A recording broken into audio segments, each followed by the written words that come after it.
Alors, maintenant, on va voir comment est-ce qu'on peut diviser des expressions rationnelles. Donc, première des choses, mais en fait, ça ne change pas jamais. Il faut toujours commencer par factoriser. Donc, ici, je vais avoir l'expression suivante.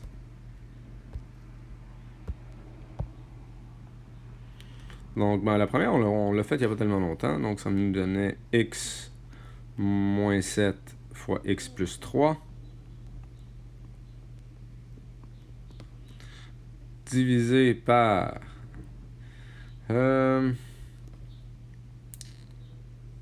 2x plus 1 x plus 3 divisé par 2x, x moins 2, x plus 2. Non, il n'y a pas de x devant, désolé. C'est juste 2. Ah non, c'est moi qui ai fait une erreur, fort probablement, quand j'ai écrit l'équation. Ah, ça pris ici. Ok, bon, on va le faire comme ça. Donc, divisé par 2x, il va me rester x moins 8. Non, x moins 4, que dis-je? Divisé par 2x plus 1.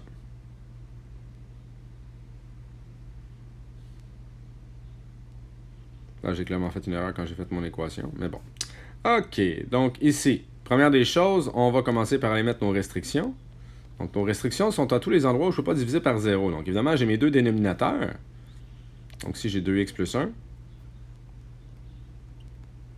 qui ne peut pas être égal à 0. J'ai également x plus 3, qui ne peut pas être égal à 0. J'ai 2x plus 1, mais on l'a déjà fait, pas besoin de le refaire une deuxième fois. Mais là, par contre, ici, on doit ajouter une restriction.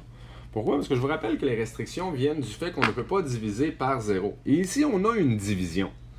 Donc, en théorie, toute l'expression qui est à droite ici, donc toute cette expression-là,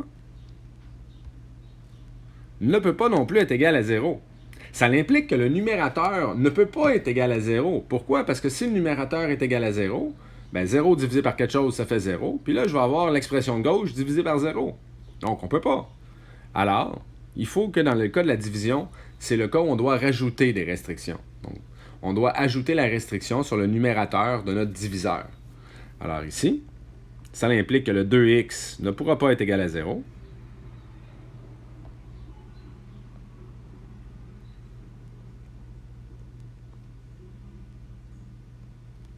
Et ça implique l'autre que c'est x moins 4 ne pourra pas être égal à 0.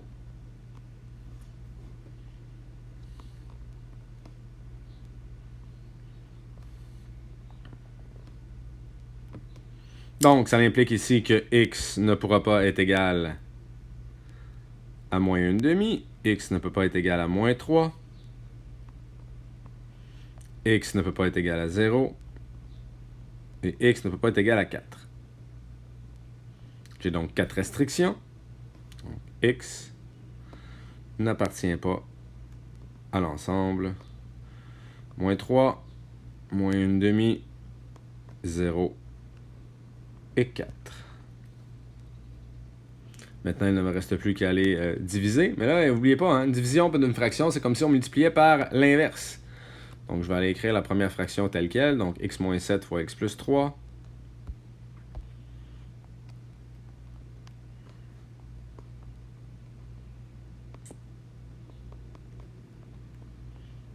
Divisé par 2x plus 1 fois x plus 3. Là, ici, je vais faire fois et je vais inverser le numérateur et le dénominateur. Donc, multiplier par 2x plus 1.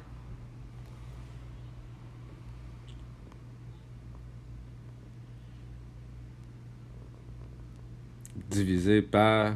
oups, j'ai un blanc. 2x fois x moins 4.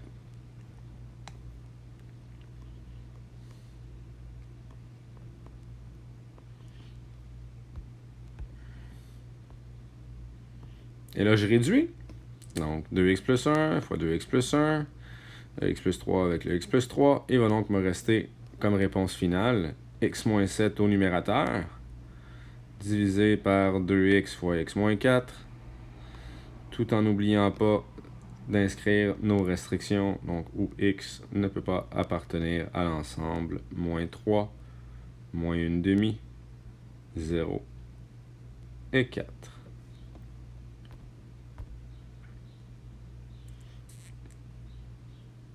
Oups, bon ben j'ai été un petit peu plus rapide que ce que j'ai fait dans mes notes de cours.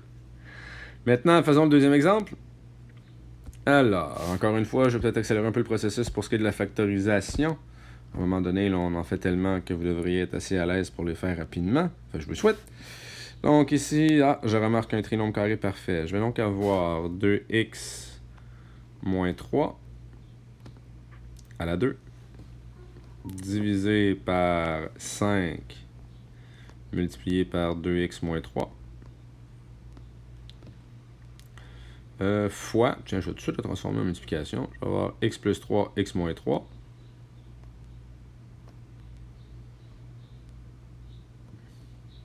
Divisé par, ici, je vais avoir x plus 3 à la 2. Parce que x au carré plus 6x plus 9, c'est un trinôme carré parfait également. Bon! Et là, je vais aller poser mes restrictions. Donc, mes restrictions sont aux deux dénominateurs plus le numérateur. Donc, ici, x ne pourra pas appartenir à. Là, encore une fois, je vais aller un peu plus rapide parce qu'à un moment donné, on est capable de le faire en calcul mental. Donc, je vais avoir 3 moins 3 et 3 demi. Donc, moins 3, 3 demi et 3.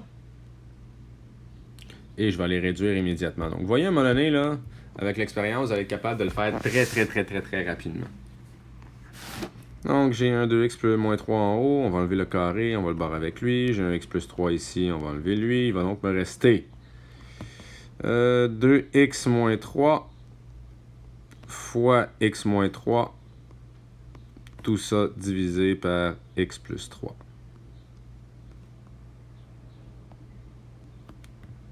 Sans oublier les restrictions. Alors voilà comment est-ce qu'on peut diviser des expressions rationnelles.